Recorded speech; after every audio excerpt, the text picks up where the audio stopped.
Bonjour Delphine, merci d'avoir accepté de témoigner aujourd'hui avec nous. Pour commencer, est-ce que ce serait possible de vous présenter en deux, trois mots? Bonjour, moi c'est Delphine, je suis maman de deux petites filles qui s'appellent Léa qui a 10 ans et Elsa qui a bientôt 6 ans.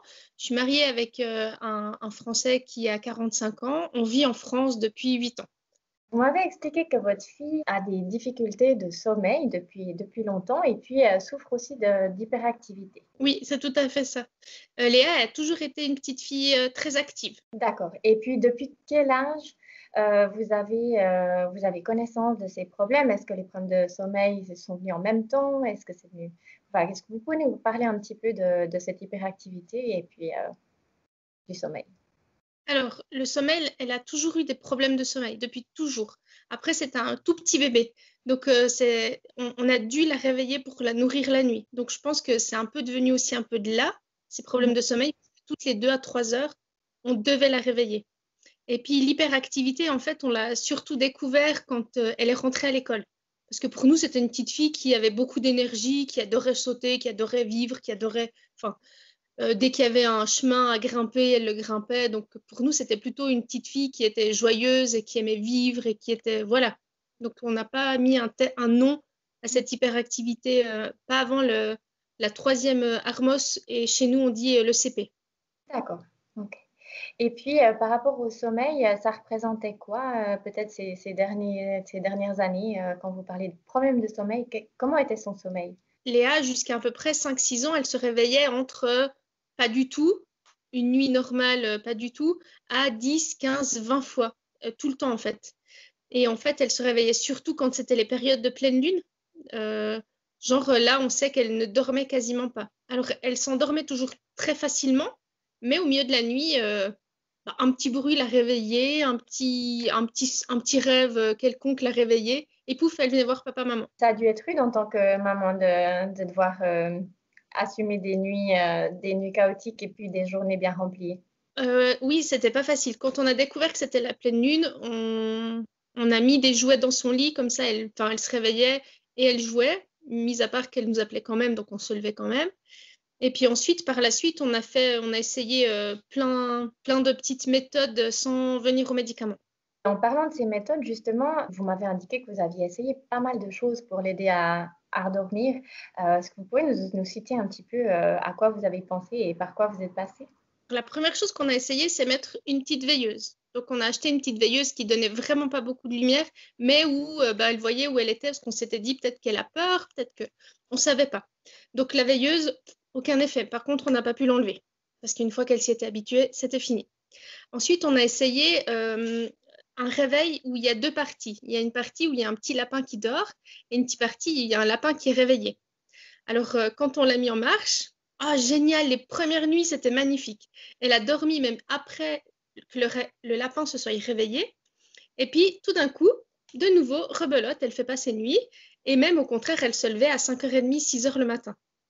Et là, on lui a dit, oui, mais le petit lapin, il dort, donc il faut dormir. Non, lui, il est fatigué, pas moi. Donc, le petit lapin, hop, voilà, le réveil, ça n'a pas marché. Donc, du coup, on est allé vers l'homéopathie, un truc naturel et puis qui l'endort pas, ça n'a pas marché non plus. Au contraire, alors elle était comme c'est une enfant hyperactive, dyslexique, dysorthographique, elle a une hypersensibilité. Chez les enfants hyperactifs, ils sont hypersensibles. Ça a un peu atténué cette hypersensibilité, mais ça n'a pas fait ces nuits, ça a continué enfin, elle a continué à pas dormir. Du coup, on a essayé l'aromathérapie, on a essayé la kinésiologie, la sophrologie. On est même allé voir une psychologue parce qu'on nous a dit, ouais, c'est peut-être un problème autre. Non. Donc, tout ça n'a pas marché. Et puis, j'ai une amie qui s'appelle Rosina qui m'a parlé de la luminothérapie. Très bien. Nous avons testé la luminothérapie. Et puis, donc cette luminothérapie, pour en parler, parce que c'est un petit peu là aussi notre curiosité aujourd'hui. Comment elle a été accueillie par votre fille au quotidien, de faire ça, de s'installer devant la lampe le matin? Est-ce que c'était faisable? Ça s'est bien passé pour elle ou il fallait un petit peu la pousser? La première semaine, comme c'était des horaires complètement irréguliers, qu'on pouvait le faire au réveil, il y a des matins, on le faisait à 5h30, 6h, il y a des matins, on le faisait à 8h. La première semaine, c'était franchement... Alors oui, certes, c'est un enfant hyperactif, donc 20 minutes sur une chaise, c'est pas facile. Surtout qu'il faut regarder une lampe et puis pas tourner la tête partout. Donc la première semaine, on a mis des petites astuces au point. Un protocole, c'est que c'est toujours à la même heure et on a fait ça pendant 8 semaines. La première semaine où on a mis à 7 heures parce qu'il y avait quand même l'école, enfin, on était en zone Covid, mais on ne savait pas s'il fallait reprendre l'école. Donc on a estimé que si à l'école, il faut faire ça à 7 heures, donc le matin à 7 heures, samedi, dimanche compris, on se levait, on la levait et on faisait 20 minutes de luminothérapie.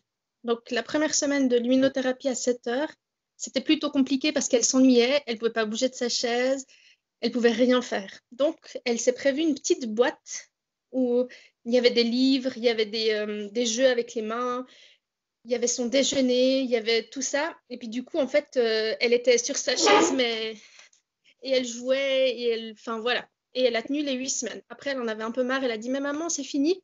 Puis là, on nous a dit, oui, en fait, c'était 4 semaines normalement. Bon, effectivement, on conseille un minimum de 4 semaines et c'est magnifique, c'est la tenue jusqu'à 8. Et puis au niveau des résultats, qu'est-ce qui s'est passé? Est-ce que vous avez vu quelque chose de positif? Elle se lève encore, allez, 1 ou 2 fois, pas toutes les nuits, mais plutôt par semaine. Quand il y a la pleine lune, ça restera à vie, à mon avis. Elle dort pas beaucoup. Mais maintenant, si elle se lève, elle vient pas nous réveiller. Ça veut Oui. dire que ouais, elle fait quasiment ses nuits. Ah, donc c'était plutôt pour vous un résultat positif? C'était pas un résultat positif, c'est gagnant en fait. Pour le moment, vous êtes à quelques semaines post-luminothérapie. C'est toujours nickel, c'est toujours une petite fille qui rigole, qui joue, parce que nous, c'était notre but de ne pas lui donner de médicaments parce que ça les assomme. Donc, on a toujours notre même Léa qui fait ses nuits où maman, elle peut dormir aussi. C'est bizarre pour une maman de faire ses nuits après 10 ans. Mais du coup, oui, non, alors c'est franchement agréable. Léa, on voit peut-être que vu que le soleil descend, qu'on va refaire une petite cure en octobre par là. Eh ben, merci beaucoup d'avoir témoigné sur cette luminothérapie pour votre fille. Et oui, et surtout à votre fille, on espère, et pour vous aussi, qu'elle dorme encore longtemps et bien. Merci beaucoup.